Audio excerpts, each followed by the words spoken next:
Thanks especially to the kids. I know you got a lot going on in your lives, so thanks for giving up some time. I know you may have to come and go, and some other kids may be coming and going. Thanks to all the teachers and coaches and my sister and everybody else who could come today. I'm going to introduce my oldest son, Philip Diamond. Philip Diamond is class of '99 from Westminster. He did so many things here at Westminster. Played number one on the tennis team while he was here. He joined the Peace Corps after going to Williams College. Peace Corps, he joined the Foreign Service, which is where all of our diplomats come from, and he's been in the Foreign Service for 8 to 10 years. And he is currently a diplomat serving with Ambassador Greenfield. And to introduce Ambassador Greenfield, who we're so happy to have today, lady, I'm going to introduce my son, Philip Diamond, class of '99. Thank you, Dad, and thanks so much to Westminster for having the two of us on such short notice. I never thought work would bring me to Westminster, but this is an amazing opportunity. I just wanted to have a chance to speak for 2 minutes. I'm in the Foreign Service. I've been in the Foreign Service about 6 years, and just started 2 months ago working in the Africa Bureau. About a month ago, I heard that Ambassador Thomas-Greenfield was planning to come down to Atlanta for some outreach, so I decided to invite myself on the trip. Here I am. Having succeeded in that, I decided to invite her over to my grandmother's house for a southern feast last night, which was also successful. So then I thought I'd take it a step further and invite her to speak at my high school, our high school, Westminster. So it's a privilege to be here and promote the Foreign Service. I mean, this is my dream job, and Ambassador Thomas-Greenfield is going to speak a lot more about it. For me, and we share commonalities in the way we got to the Foreign Service, I think, and it's a sense of this way that we pushed our boundaries. And for me, it all started with a fantastic education at Westminster, having great teachers who forced me to think, analyze, but more than anything, instilled in me a love of learning. Coming out of Westminster, I wanted to push my boundaries and leave the South and go to a different part of the country. I studied at Williams College in Massachusetts, and I loved it, but it really challenged me to go from Buckhead, Atlanta, Georgia, to small town, northeast Massachusetts. From there, while I was at Williams, I studied abroad, so that was another formative experience. I was in Australia for a semester, and then when I finished Williams, I decided, okay, I had traveled in Western Europe, I had traveled in Australia, but I really wanted to challenge myself more and experience a culture that was much more different than my own. So I joined the Peace Corps, and I lived in West Africa in Guinea for 2 years, and taught English there, and it was really a life-changing experience. I mean, it was incredible. It taught me that I love living abroad, and it taught me that I loved representing the United States. So that, perhaps more than anything, eventually led me to the Foreign Service. I moved to DC for a few years, got to know the State Department, took the Foreign Service exam, was lucky enough to pass, was lucky enough to get hired, and started 6 years ago. I've been in India, I've been in El Salvador, and now I just started in the Africa Bureau, reconnecting with my roots, and I have the honor of supporting Ambassador Thomas-Greenfield, writing speeches, also serving in the Public Affairs Office, focusing on our messaging on the State Department's top priorities for Africa. So Ambassador Thomas-Greenfield has a much cooler story than me, so I'm gonna give her the floor, and I want to introduce her quickly. She's been in the Foreign Service for 34 years. She has served in 8 countries on 4 continents. Some of her most recent jobs, she was our U.S. ambassador to Liberia from 2008 to 2012, the first female U.S. ambassador to Liberia during that time. And right after that, she was the Director General of the Foreign Service and the Director of Human Resources, so she oversaw hiring, recruiting, promotions, many personnel matters for 70,000 people who work at the State Department. And now she is the Assistant Secretary of State for African Affairs. So she leads the entire Africa Bureau in developing and managing U.S. policy for all of sub-Saharan Africa. And so for me, it's a it's a great honor to work for her, to work with her, and to be in Atlanta for these 2 days, and for both of us to tell you about how much we love the Foreign Service, and hope that it's something you all will consider. So without further ado, I'd like to introduce Ambassador Thomas-Greenfield. Well, thank you very much. And if you don't mind, I am going to sit down. I've been at it for 2 full days, so it'll be nice to sit down. And if I start boring you to death, you'll know, because I'll start boring myself to death and I'll fall asleep. But then you can start asking me questions. Phil, I want to thank you for organizing this, and I also want to introduce my best friend and my high school friend and my college roommate who joined us here, Ramona Caldwell. I spoke at a school near her community where her daughter graduated from on Monday, and I really do like to speak at high schools. When I was Director General of the Foreign Service and I was doing recruiting for the Foreign Service, one of the things that I came up with is we have to start recruiting for the Foreign Service in 8th grade. Because a lot of times, by the time you reach 12th grade, you already know what you want to do, or you have some idea what you want to do, so then we have to work on trying to change it. But to start recruiting in 8th grade is really the important part. You know, we can do it in 9th grade. So I always start this off by throwing out this question: what do you want to be when you grow up? Do you know? And I remember once when I threw out that question, my son, I was with my son, and the person I asked the question to, my son said, "Don't answer her. This is a parent thing.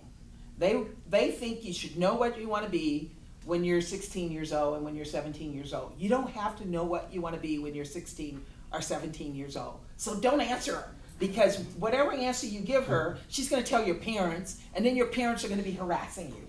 So I don't want you to answer the question what you want to be, but I do want you to start thinking about that, if you've not already start to think about that, what you want to be when you grow up. And the message I have is, it doesn't matter. It just matters that you want to be, that you do know, have some idea that you want to do something, because you're going to go down many roads, and there will be detours in the road, and you will go in a different direction than you thought you wanted to go into. And then sometimes the detours might actually take you back, or they may take you in a totally different direction and prove to you that there are other options out there. I just want to encourage you to dream big, and when you dream big, it will bear fruit. And I use as an example today, my dream was to go and speak at Morehouse, and I didn't get there. And look at where I am. I am really delighted to be here with you. I would not have known to come here to talk to you had the Morehouse speaking engagement worked out. I got knocked out by Vice President Biden. So you got me. They got Joe Biden. So it gave me an opportunity. So detours always lead to something different and something good. So don't avoid your detours in life. I'm going to do a few things. Phil, by the way, is my speechwriter, and I really have been using his speeches. He's very good. But since there's so few people, Phil, do you mind if I don't? I keep telling you not to use the speeches because they're great off the cuff. I actually use the speeches because it's all in my head. And what a speechwriter does is a speechwriter gets in your head. So Phil comes and he talks to me. It's like, you're going to give a speech to Westminster High School. What do you want to talk about? And so we'll chat. We'll chat, and I'll throw some things out, and new ideas will come to my head, and he's taking copious notes about what I think I want to talk about.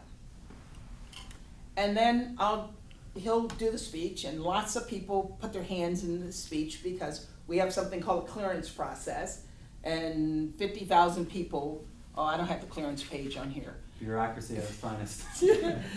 50,000 people clear on, they change his these to thes, and his crossing his T's in a slanted way. They'll change stuff in the speech, but he knows what I want. So sometimes when I get the speech, it's not, 100% of what I want, because other people mess with Phil's work. I agree. And then I usually go back to what we actually wanted. But he also will sit in the speeches when I'm delivering the speeches, and I do 90% of the time go through his entire speech, but I do a lot of ad-libbing, and he's taking copious notes of things that I'm saying, because I don't remember what I say, I just spit it all out. But he takes notes. And then stuff that I've said in a different speech, he'll bring it back and put it in the next speech. And the speeches get better and better. Speech writers, the successful speech writers, get into the heads of their principals, and they think like their principals, and then they start to write. And the best speech writers write in their principal's voice. They know the principal's voice, and they write in the principal's voice. And that doesn't come the first 2 months. It comes over time. The unfortunate thing is he only stays for 2 years, and by the end of the 2 years, he will have me down just like that. And then he's gone. I have to start all over with a new speechwriter. But Phil has been wonderful, and I want to thank Phil for bringing me here to your school. I'm going to do 3 things with you today. I'm going to talk a little bit about myself, because I do have a different life story that people tell me is interesting. I'm going to talk a bit about Africa, because that's what I do, and what is happening on the continent of Africa. And then I'm going to talk about the State Department and careers in the Foreign Service. And I know this is early for you. You haven't gone to college yet, so you're not worried about careers. But I want to put a bug in your ear. I just want to give you a little stimulation about careers out there. And the reason I want to do it is because I never had that opportunity, and I talked to so many people across the United States. Never heard of the State Department, never heard of the Foreign Service, never heard of diplomacy, from great schools. I got an email message from one of my office directors over the weekend, and he was at Temple, and he said he was shocked at how many people didn't know about the State Department, didn't know about working in the Foreign Service. So you're going to have an advantage in high school. You're going to know what there is to know about working in the State Department, and hopefully by the time you graduate from college and undergrad and you've done 2 years of Peace Corps, right, Phil? Right. Right, Dad? Yeah, Mom? amen. You've done your 2 years of Peace Corps, then you'll know to come in the Foreign Service. So a little about Linda. I was born in the South. Not in Georgia, but in Louisiana, a few miles down the road, a couple states over, in a little town, very rural, but not far from Baton Rouge. We were probably 4 or 5 miles from Baton Rouge at the most. But once you got out of Baton Rouge and you were in Baker, you were in a rural area. And in fact, we didn't even grow up in Baker, the little town. We grew up in a rural area outside of Baker, right, what I call it Leland. That was even more rural. And so it was a very close-knit community. It was totally segregated. It was a community that was totally isolated from kind of the mainstream. We went to a segregated high school. We're talking 1960s, probably even before some of your parents were born. So the schools were segregated, and I went to a segregated high school, not in Baker, where I grew up, but in the town next door, because that was where the closest black high school was. And I passed 2 white high schools on the way to get to Northwestern High School, where I graduated from. 2 years ago, I gave the commencement address at Baker High School. And they were really excited because they thought I graduated from Baker. And so, because I'm from Baker, and they see me in the newspaper every once in a while. And so they thought I graduated from Baker High School. All my brothers and sisters graduated from Baker High School. Mona, my friend, graduated from Baker High School. One of the first African Americans to go to that school. My mother graduated from Baker High School because she got a GED in 1989. So basically, my whole family graduated from Baker High School except me. So everybody assumed I graduated. So I go up to give the commencement address, and the principal turns to me and says, "So what year did you graduate?" And I said, "I didn't graduate from Baker." And she looks at me like, "Ooh, we thought we had a graduate coming to give the commencement address." But I knew all the people. I knew the kids in the community because their parents were my friends. I grew up with their parents, and I knew their grandparents, and I knew the community. So I actually was a good selection for them to give a commencement address to show them what the possibilities are for a kid graduating from Baker High School and growing up in this little small town. I had an interesting experience when I was growing up. When I was in 8th grade, Peace Corps came. And I like to talk about Peace Corps. Phil's parents graduated. The Diamonds were Peace Corps volunteers. Phil was a Peace Corps volunteer. And my dream was always to be a Peace Corps volunteer.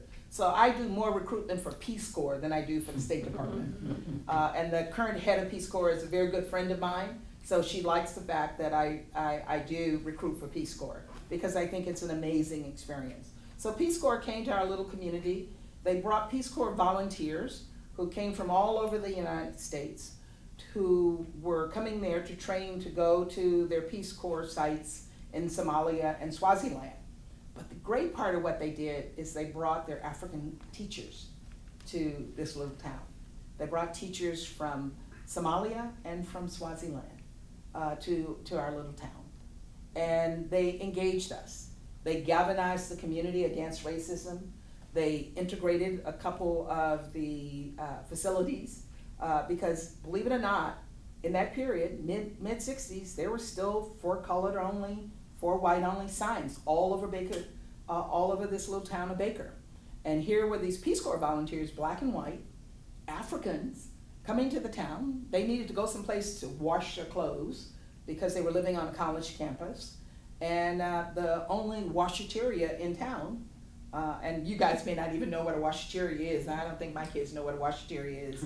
A laundry for washing clothes, and you put the corns in. I don't know if you guys know about this.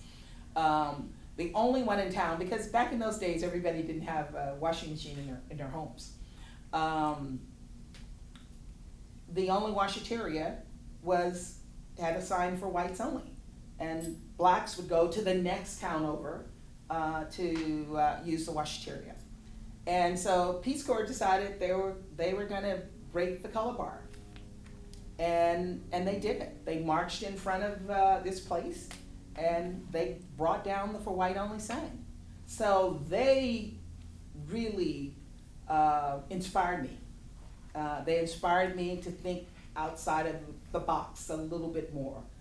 To look for other options as far as where I would go next in my life. And where I ended up going was Louisiana State University, being among a large number, first time that large a number of African Americans were ever allowed into LSU.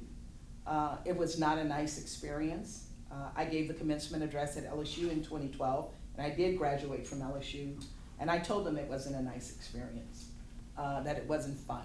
And for many, many years, where college is supposed to have, you're supposed to have fun, and I encourage you to have fun. Well, if you're an African American going to a school that is totally segregated in the 1960s and 1970s, it ain't fun. It was not fun. But I got through it. And what I got out of that, and again, I always try to find the positive. If you go off on a detour, the detour is going to lead you somewhere better. If you deal with adversity, it's going to make you stronger. And so when I gave my commencement address to LSU in front of 5,000 people, I thanked LSU for the adversity. I thanked them for the hard time. And I thanked them for the tough time because I told them it made me strong. It made me into a better person, and it made me into the person I've become today. And had I not had that bad experience, maybe I would have been weak. I may not have been as ambitious. I may not have been as strong. And so I held no animosities toward them, but I thanked them for that. And I left LSU and went on to University of Wisconsin and really got introduced to Africa and studied in Africa. I went to Liberia and studied in Liberia as a graduate student, and left there, taught for a couple of years, and then came into the State Department. And as you heard from Phil, I've done 34 years in the State Department. At about year 28, I actually went back to Liberia after being a student in Liberia. I went back to Liberia as the U.S. ambassador. So Phil, Guinea. That was a great experience, and I found my whole life kind of does those kind of circles where I start somewhere and I end in that same place, but in a better place. I have enjoyed my career in the Foreign Service immensely. To have been selected by Secretary Kerry to be the Assistant Secretary of State for African Affairs is no joke. I told Phil that when the Secretary called me and asked me to take the job, I said no, and I said no twice. And when he called me the third time, and usually you don't get a third call, but when I got the third call, I didn't have the guts to say no a third time. So I said yes, even though I wasn't sure I wanted the job. And I've been in the job now for 2 years, and again, it has been one in which we have worked on tremendous challenges, but great opportunities working in Africa. We have a wonderful program called the Young African Leaders Initiative, where we bring young people from Africa to the United States. We give them an American experience, 6 weeks at a university. 25 of them come to Atlanta every year. And they take leadership courses in either entrepreneurship, public service, or civil society, working with non-governmental organizations. And then we send them back home to contribute to their country's future. And I know they will do that. So to be a part of that program will keep me going and keep me positive on Africa for the rest of my life. At the same time, I'm also dealing with major crises. When you pick up the newspaper on Africa, on any given day, you'll probably read a bad news story. The good news stories don't sell. So part of my job is to tell you the good news stories. You can read about the bad news, or just turn on CNN and hear about the bad news. So turn on CNN or go online and read about what is happening in Burundi. That had me working the entire weekend. Go online and read about the war in South Sudan, a country in which people fought for 30 years for their independence. They got it 4 years ago. They had independence for 2 years, and then they went to war with themselves, and they're fighting still. The war started in December of 2013, and they're still going at it. But here's a good news story about South Sudan. Those South Sudanese who were fighting for 30 years for their independence, many of them were refugees in their neighboring countries. There were refugees who were called the Lost Boys of South Sudan. And I encourage you to look at a wonderful movie called The Good Lie that tells the story of the Lost Boys of South Sudan. And these boys trekked across Africa for weeks, months, to get to this refugee camp in Kenya, to get away from the war. And they lived in horrible conditions in the refugee camp. My job was the refugee coordinator, and my job was to coordinate and look after U.S. assistance that we were providing to the refugee camp, and come up with bright ideas about things that we can do differently. And one of the bright ideas that I came up with was a resettlement program, because we weren't resettling a lot of Africans in the United States. When I was there, we were resettling about 2,000 Africans a year, and we were resettling maybe 100,000 from other parts of the world, from Vietnam and from other countries in South Asia, but only 2,000 Africans. And so we decided we needed to increase the number of Africans, and we increased the number, I think, to about 10,000. But then we had to figure out where we were going to get them, and I decided that we would look in the refugee camps in Kenya, because we had started with some Somalis who were in a different refugee camp. And so we started a process of resettling South Sudanese refugees, many of them lost boys, to the United States. One of those lost boys was inducted into the Foreign Service on the 16th of October. He's an American citizen. He graduated at the top of his class. He graduated at the top of his high school class. He graduated at the top of his college class, and he is an American, and he's in the Foreign Service. And he said it was his dream to be in the Foreign Service because it was Foreign Service officers like myself, I wasn't the only one, who had worked to bring him to the United States. Those good news stories get me up every day. They are the good news stories that keep me and Phil and the nearly 400 other employees in the State Department in Washington working every day to find a better life for the people in Africa. And that's our mission every single day. It's the mission of Foreign Service officers who are working in Latin America, those who are working in Haiti, those who are working on refugee issues in Syria, those who are working in Ukraine. We work every single day to fly the American flag overseas, to promote U.S. interests, to promote U.S. policy, but more importantly, to promote our values. And these are values that reflect the fact that we care about people. The Foreign Service is not just a job. It's a passion. You have to like it, because if you don't like it, you're in trouble, because you pack up and move every 2 to 3 years of your life. You heard that I've lived in 8 countries. That means my kids have lived in 8 countries, because your family is also part of this Foreign Service. I just met Natasha outside. I'd never met Natasha before, but Natasha's parents were in the Foreign Service as well, and we served together in Liberia. And so our kids move around with us. They change schools. You guys, I met someone outside who told me they'd been in the school since kindergarten. My kids never went to one school more than 4 years. They only got, and 4 years is only happened one time because I made a decision that I was going to force the system to allow me to stay in one country for 4 years. Because normally we don't stay in one country for 4 years. We do 2 years. You might do 3. You never do 4.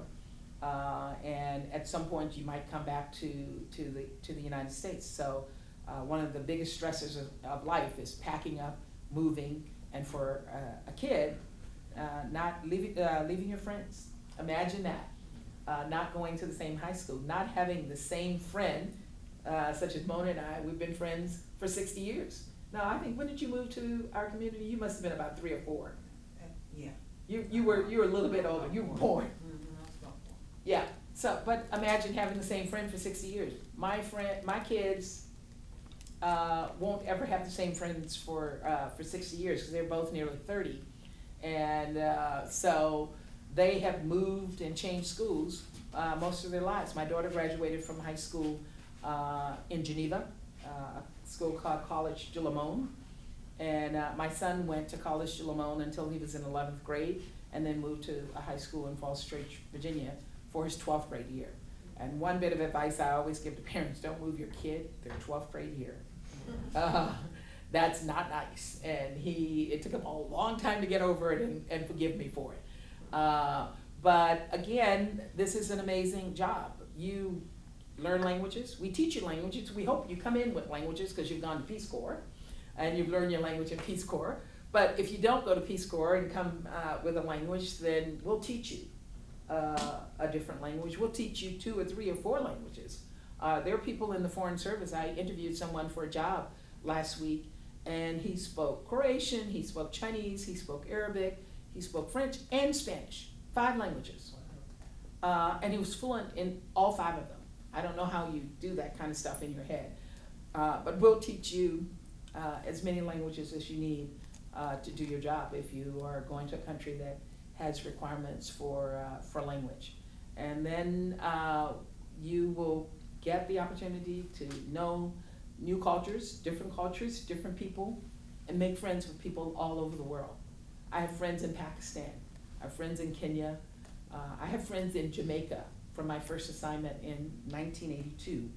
I have friends in Geneva. I still have friends in Gambia, Nigeria. One of my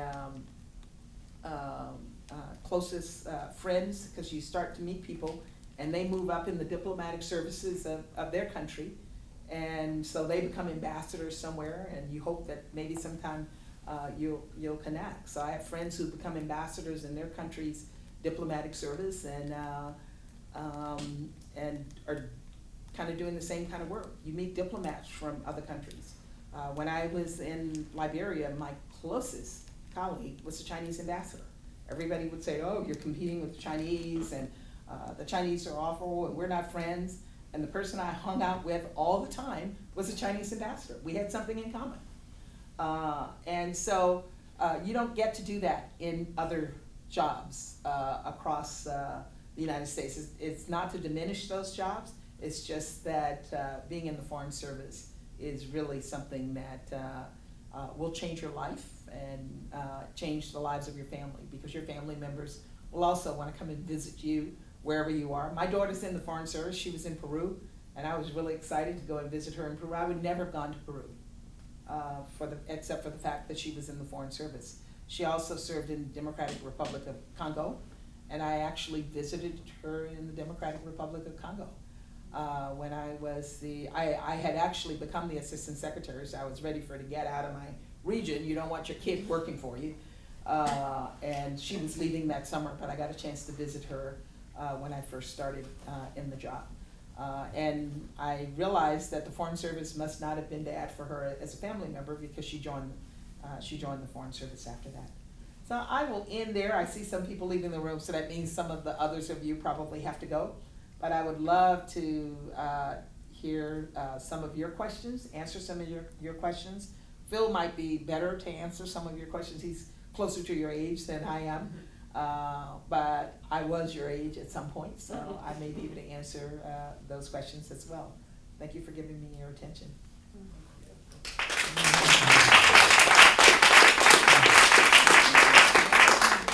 So who has a question? Yes. Can you just outline what a typical day would be for you? I got asked that question earlier. My days are not typical. My alarm goes off at 5. I usually wake up before that, and I lay in bed with my eyes closed waiting for the alarm to go off.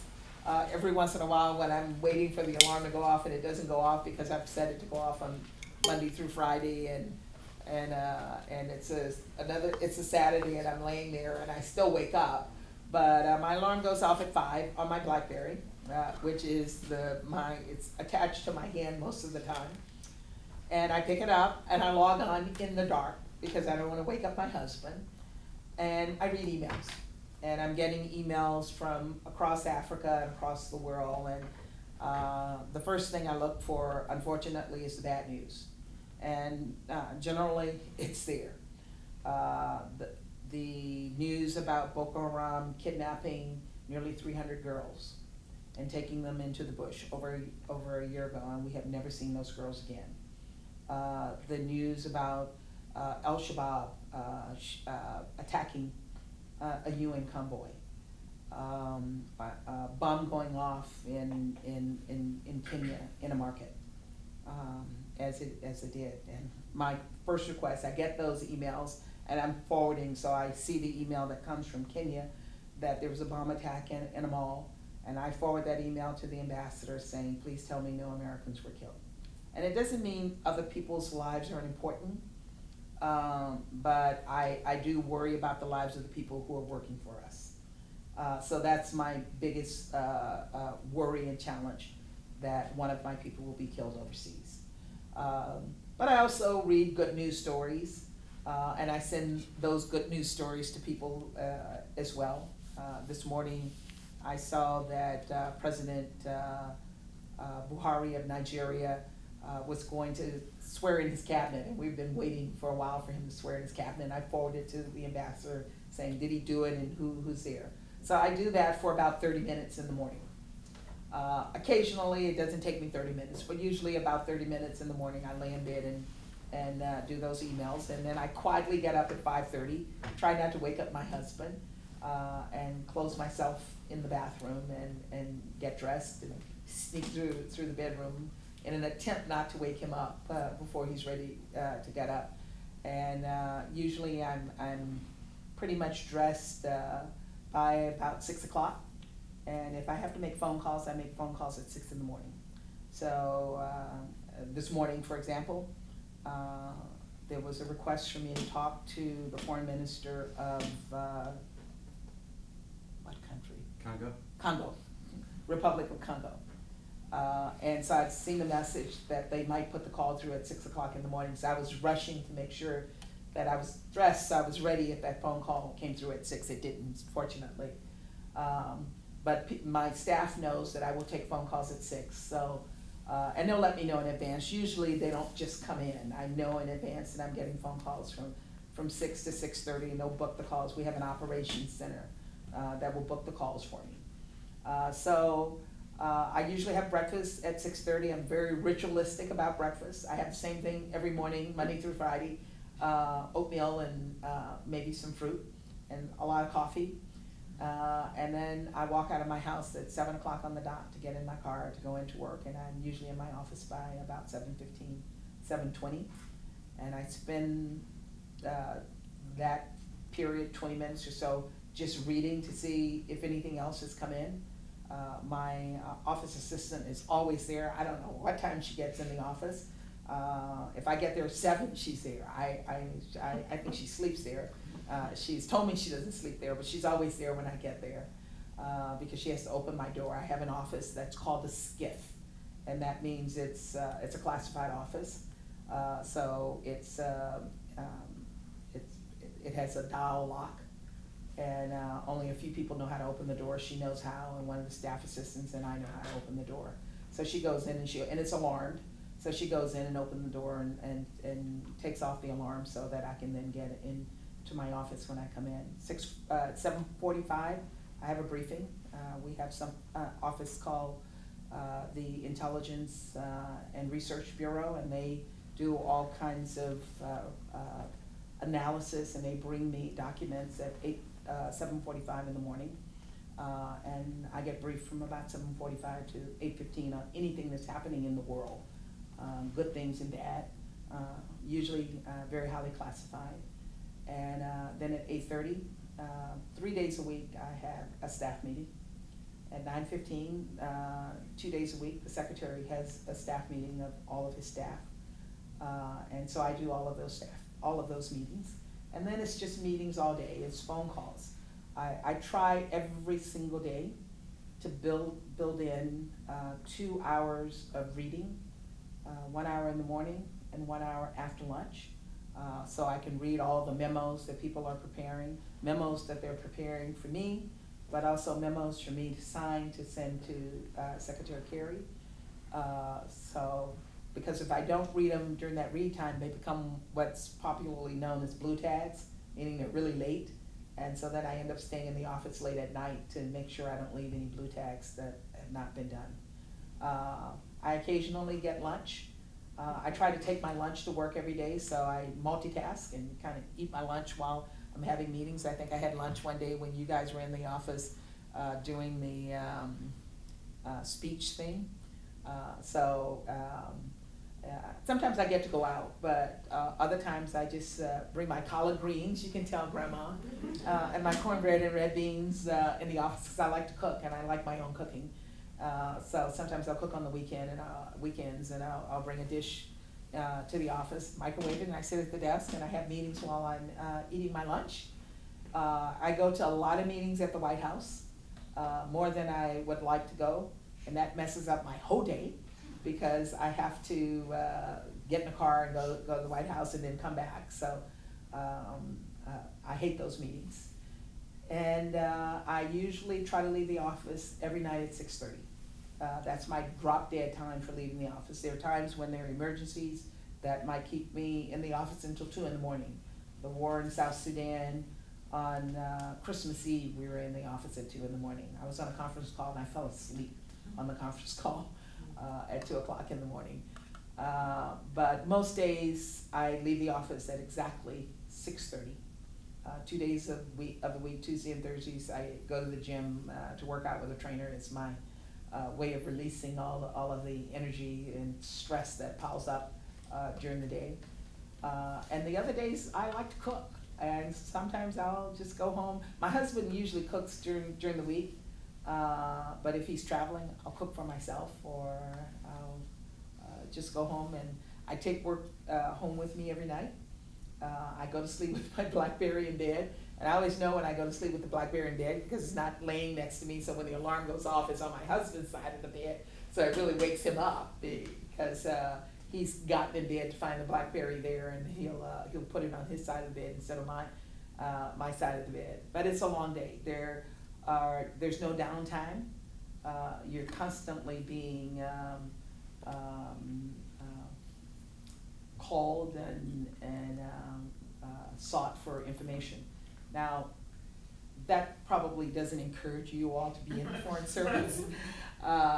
You don't start doing that until you get to my level, and it's taken me 30 years to do that. But it will not, things will happen, such as something will happen, and I might email Phil on the weekends, and if I email him, I kind of expect him to answer the email. I try not to email my staff on the weekends. I try not to call my staff on the weekends. It has to be a real emergency, and they know. If I called him on the weekend, he's gonna know it's a real emergency. So I do try not to do that. And I don't go into work on the weekends. In the old days, people actually worked on the weekends, but with BlackBerries and iPads and computer connections, you don't have to go into the office on the weekends unless, again, it's something highly classified or there's a major disaster that would call you in. But that's my routine day. One or two more questions and that'll. Yeah, I took too long to answer that Yeah. one. So, when you're doing diplomacy, how do you promote like American values, like you said, while not making things more unstable in the country? That is such a good question. Are you gonna be in the Foreign Service? Maybe. Because that's the kind of questions people in the press ask us. Why should you promote your values? And the truth is, all countries promote their values. And I know when we promote the values of democracy, that democracy works. It actually does work. Do some countries become unstable when we're promoting democracy? They do, because the governments are resisting democracy because it's not in the interest of the individuals who are running the government. They don't want a government that is by the people. They want a government in which they impose their will on the people. So those countries become unstable, such as Burundi. I think it's wonderful that we care. Our foreign policy has that in it. We care about people. So humanitarian issues are really high on our agenda. Most countries don't have, as part of their mission, providing humanitarian assistance. Most countries don't have as their mission working with people. But I think it works promoting our values. And I think that I'm still waiting for someone to show me that there's a system other than democracy in Africa that has worked. And when they show me that it has worked, I'm okay with that because I want what is best for the people we're working with. And the countries that are stable, and we'll refer to them as stable, where they've had presidents for life, they're stable because they have autocratic governments. And they're stable because people's human rights are being violated. And they're afraid. And there are no press freedoms, so people don't talk. So they remain very stable because of fear. And you cannot rule by fear. One last question. Anybody here want to be in the Foreign Service? Come on, guys. All of this, I didn't succeed in There's a getting. lot of Westminster kids in the Foreign Service. I know. I didn't succeed in getting one of you to think about it. Well, They rejected me. Yeah, I have a question, like Frank. I'll take you right now. Will you take people that are older? Yeah, we Like do. Like in the Peace Corps? Do you have Peace Corps for? You can come into the government as long as you can give the government 5 years before retirement. In the Foreign Service, we actually have a retirement age. You have to retire at age 65. I'll be 63 in a few weeks, so I only have 2 years left in me, unless I get I'm in a political appointment. So if you're appointed as a political appointee, even though I'm career, I can stay beyond the age of 65. So you can come in the Foreign Service up to age 59, which will give you 5 years to get vested into the retirement system. So plenty of time, Don. Yeah. Well, I'm past Over that. there. But I think it would be wonderful to find if there were areas in a country like Africa that need people. You know, We for encourage different volunteers, Right.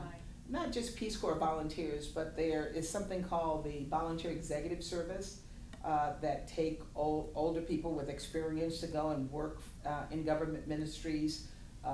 You know, there's simple things like in Africa, simple tasks like being an efficient secretary. People just don't have the skills. And to have someone sit with an African secretary and say, this is what you do to support your principal. These are the things that you would expect from a secretary, or a staff assistant, or a speechwriter. So those kinds of things, we look for people who can volunteer to do those kinds of services. And there's an organization that does recruiting that's not connected to the US government. Peace Corps will take you at any age, as long as you're healthy. And I've always wanted to do Peace Corps, and maybe when I retire at 65, I'll go and be a Peace Corps volunteer. And if I could put my recruiting hat back on just for 1 minute, it's something I forgot in the intro, but when Frank Finsway walked in the room, I just remembered it. And I think it's just to put a plug in for a liberal arts education.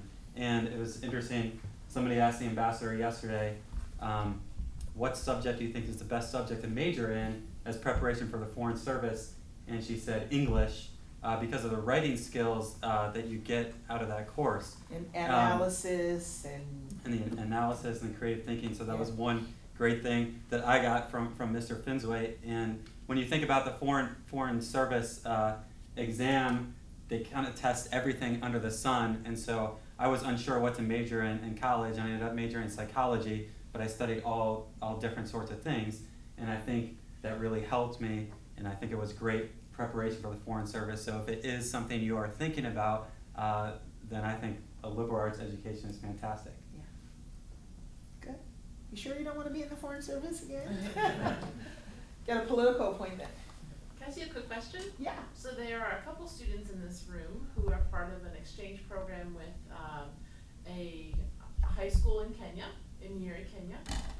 Can you give an example of a good news story from Kenya that they should go and find out more about? Well, just President Obama was in Kenya in July of this year, and that story is resonating all over Africa because his roots are Kenyan, and I happened to be on that trip to meet his grandmother. I met his Kenyan sister, but the Kenyans were so elated to have him come home in their minds. For he didn't grow up there, and but for them it was like having their son come home again, and that resonated across the continent of Africa. There are a number of very fantastic Kenyan young African leaders who have been involved in the YALI program. So if you went online and looked up YALI Kenya, you'll see some of the great work that some of these young people are doing in Kenya. I'm gonna hold right there. Ambassador Greenfield, it's been so great having you here at Westminster. It's been Wow. great to be able to meet you personally. We certainly love your speechwriter as well, but thank you so much for coming to Westminster. How about a big hand for the ambassador?